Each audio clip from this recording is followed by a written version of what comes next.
आज नवीन भाजी बनवायची.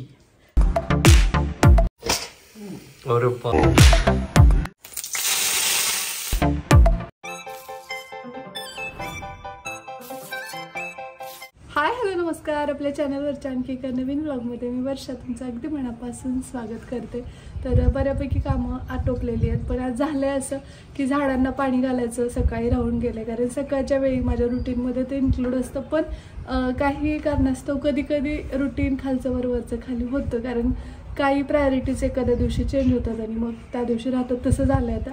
तर अगोदर मी झाडांना पाणी घालून घेते, कारण मधल्या काळामध्ये गावी गेलेलो ना, त्यावेळी झाडांना पाणी मिळालं नाही. त्या पिरियडमध्ये सुकल्यासारखे झाले. काही झाडांनी पानं पण गाळले, फक्त ते जिवंत राहिली एवढं तरी त्यांनी स्वतःला मेंटेन केलं.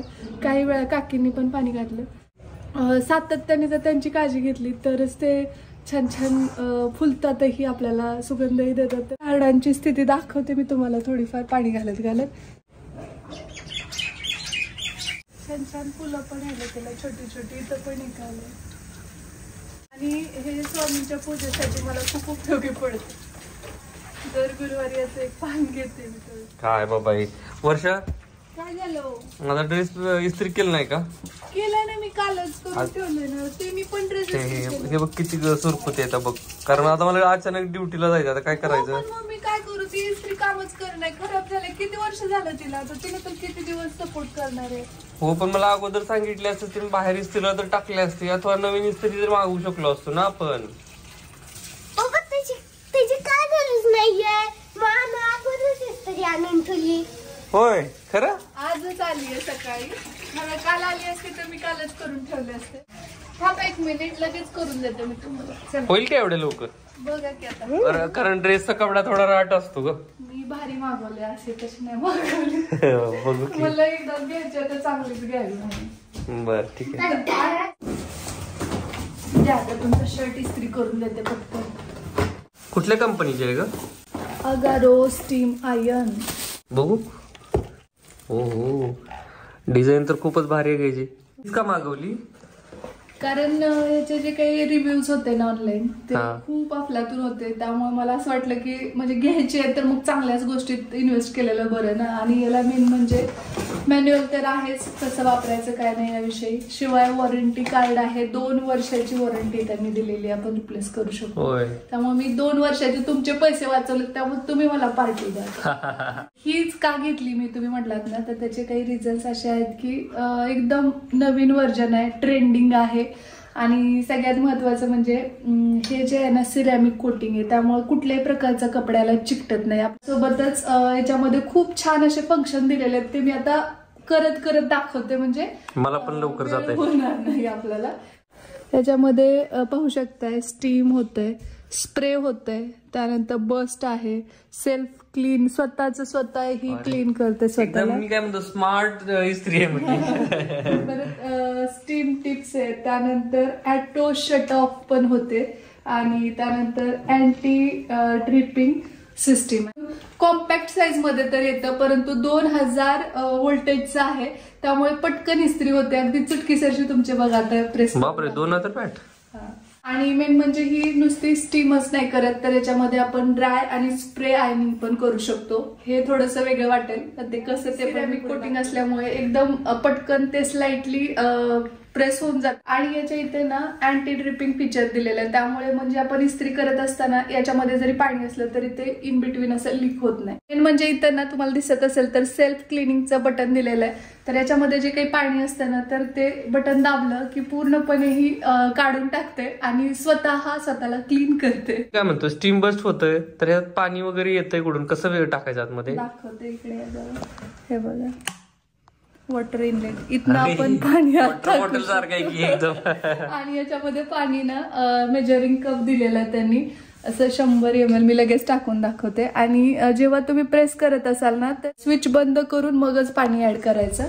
म्हणजे कपड्यावर वरून पाणी टाकायचा प्रश्नच नाही. दाखवते ना डेमो तुम्हाला. आपण स्टीम आणि स्प्रेचं फंक्शन युज करू शकतो. हो, हे फंक्शन काय करते हे नेमकं? हे स्टीम फंक्शन नॉब आहे, म्हणजे जर आपण ड्राय आयनिंग करत असू ना, तर इथं हे 0 वरतीच ठेवायचं आणि आपण हे ऍडजस्ट करू शकतो. म्हणजे स्टीम ऍडजस्ट करतात का? अरे वा.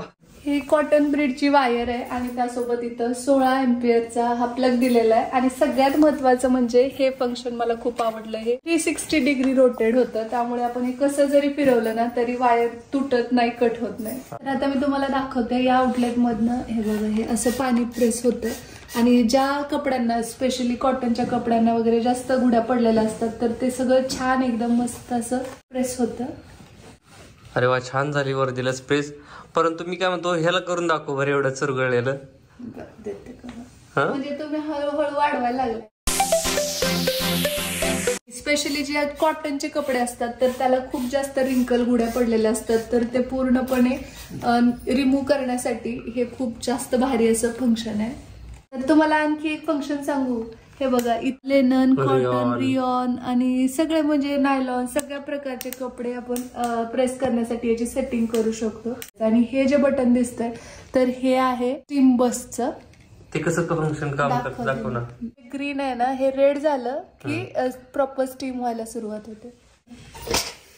अरे बाप, शकता इथं किती साऱ्या अशा गुड्या पडलेल्या, तर हे याच्याने प्रेस होत आहे की नाही ते बघू.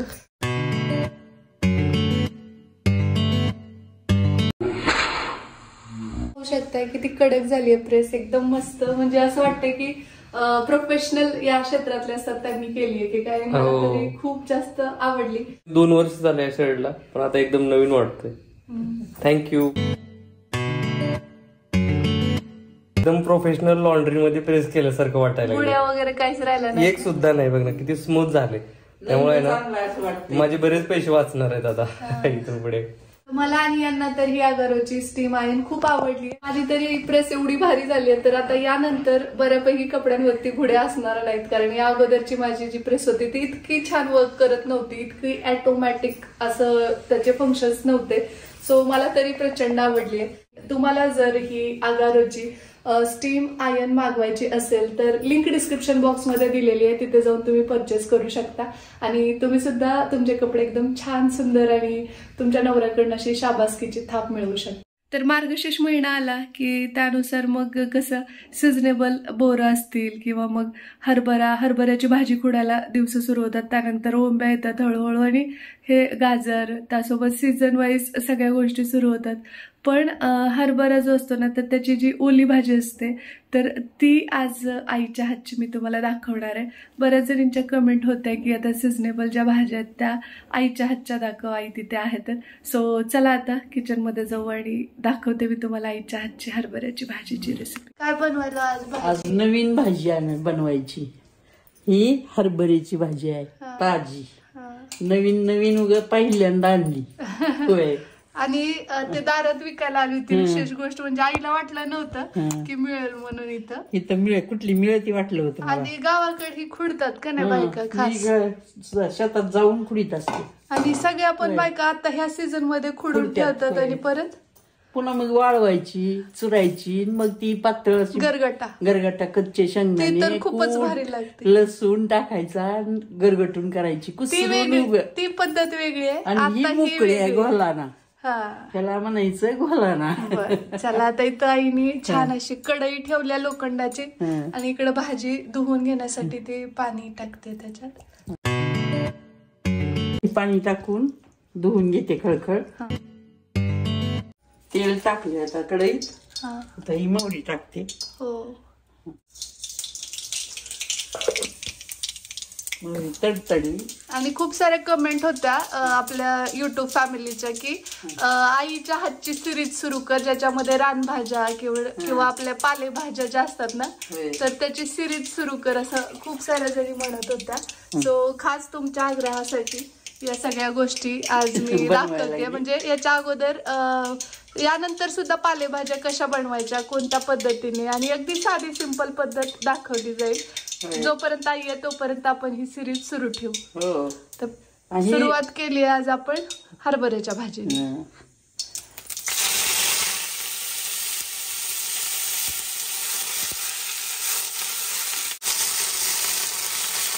मीठ चवीनुसार मीठ त्याला सुरू होत रानभाज्याचं मग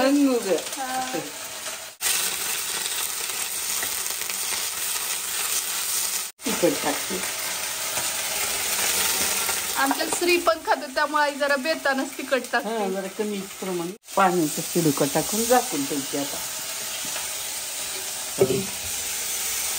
एकदम पारंपरिक पद्धतीने साधी बनवली. आणि सुटी. त्याला काही मसाला नाही, तुमचं काही नाही. साधी, एकदम साधी आणि तितकीच रुचकर, तितकीच चव. तुम्ही एकदा करून बघा.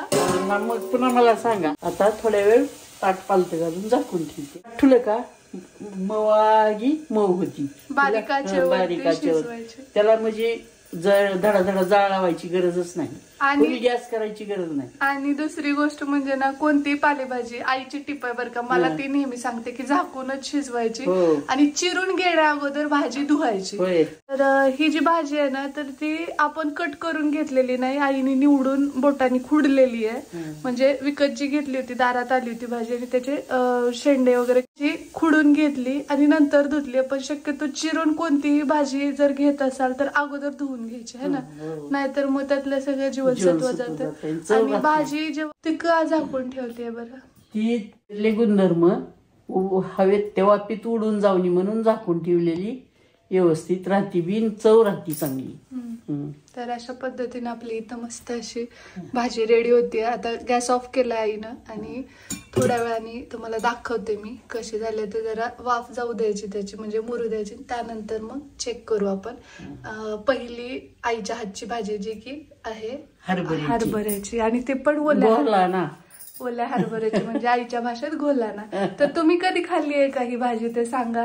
गावी गेल्यानंतर निश्चितपणे मार्गशीर्ष महिन्यात तुम्ही जर गेला असाल तर खाल्लीच असेल, पण शहरी भागात हे तितकं मिळत नाही. पण तरी आता होतंय कुठे कुठे. आता पण महाग असू स्वस्त असू मिळाले कुठे. पण ती बनवण्याची पद्धत बऱ्याच जणांना माहिती वेगळी. ह्याच्यामध्ये टोमॅटोची प्युरी, कांदा, त्यामुळे त्याचा ओरिजिनल जो टेस्ट आहे, जी सुगंध आहे, जी चव आहे ती राहत नाही है ना.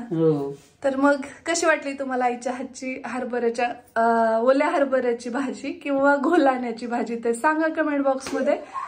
चला श्री हसायला. किचन क्लीन थोडंसं राहिलं माझं, तर ते अगोदर पूर्ण हे करून घेते. आणि बऱ्यापैकी चहा वगैरे होतो गेलेलं आहे. कुणाकुणाचं असं होतं सांगा मला की आपण बोलत बसतो आणि बऱ्याचदा चहा सगळ्या इकडे निघून जातात आणि मग लक्षात येतं अरे बापरे दूध ठेवलंय, चहा ठेवलाय. तसं काहीसं झालंय. सो आता हे सगळं चकाचक करून घेते. सगळं मेसअप झालंय पाहू शकता. आणि इथं पण बऱ्यापैकी चिकट झालंय, तर ते पण थोडं स्वच्छ करते. इकडे तर हे असं पसारा पडलाय.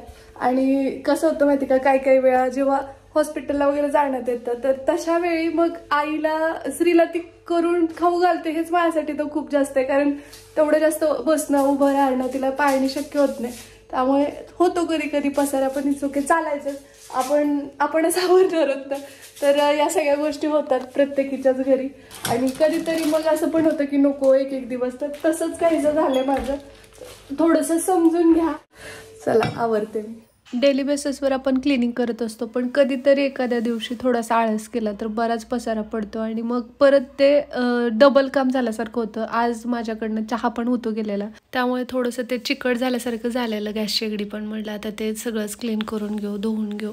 केसवरती म्हणूनच बांधले, कारण मध्ये येतात बघा हे सगळं चहाचं तसंच ओघळ वगैरे. अगोदर साध्या पाण्याने धुवून घेतलं आणि त्यानंतर मग विम जेल घेऊन व्यवस्थित घासून घ्यावं म्हटलं. बाजूला फोडणी वगैरे मारली की व्हेंटिलेशन प्रॉपर होत नाही, त्यामुळे मग जी फरशी आहे ना ती पण थोडीफार ती घाण होते, चिकट होते. त्यामुळे मग मी तरी पण स्वयंपाक करताना कधी खिडकी उघडते, फोडणी वगैरे देताना, तरी सुद्धा त्या गोष्टी होतच राहतात. मग क्लिनिक करताना परत अचानक लक्षात आलं की अगोदर हात स्वच्छ धुवून घेतले आणि मग कणिक मळली. म्हटलं तेवढा वेळ मुरेल, तोपर्यंत परत आपण राहिलेली क्लिनिंग करून घेऊ. आणि परत मग मी लागले हे स्वच्छता करायला.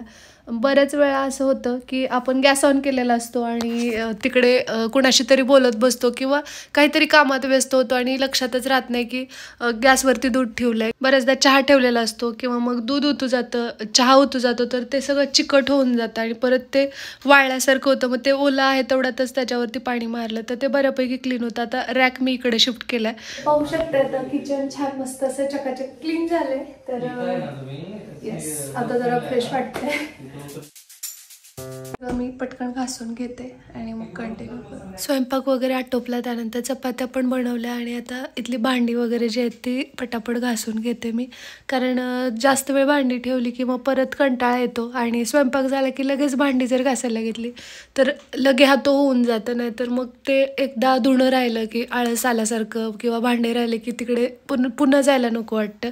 असं किती जणींसोबत होतं, मला तर खूपदा होतं. त्यामुळे मी तेव्हा ते उरकायचं बघते, शक्यतो रात्रीचं रात्री. त्याच वेळी जेवण झालं की लगेच भांडे नेताना तिथेच लगेच घासून घ्यायची, म्हणजे तितका जास्त पसारा पण होत नाही. कधीतरी खूप आळस आल्यास, आजारी असल्यास किंवा कुठे बाहेर गेलेलो असलो आणि उशीर झाला यायला तरच मग शिल्लक राहतात, नाही तर एरवी नाही. आता पाहू शकताय किचन काउंटर किती छान चकाचक क्लीन झालं, तर आता कुठे प्रसन्न वाटतंय. तर आजचा अशा पद्धतीने ब्लॉग होता. कसा वाटलाय तुम्हाला सांगा मला कमेंट बॉक्समध्ये. आय होप तुम्हाला निश्चितपणे आवडला असेल तर व्हिडिओला लाईक करा, शेअर करा. चॅनलवर नवीन असाल तर सबस्क्राईब करायला अजिबात विसरू नका. आणि हो, सबस्क्राईब केल्यानंतर बेल आयकन सुद्धा हिट करा, म्हणजे माझ्या नवीन व्हिडिओचे नोटिफिकेशन सगळ्यात अगोदर तुम्हाला मिळतील. चला तर मग भेटूया लवकरच उद्याच्याच नवीन ब्लॉग सोबत. तोपर्यंत जय हिंद, जय महाराष्ट्र, जय जिजाऊ, जय शिवराय.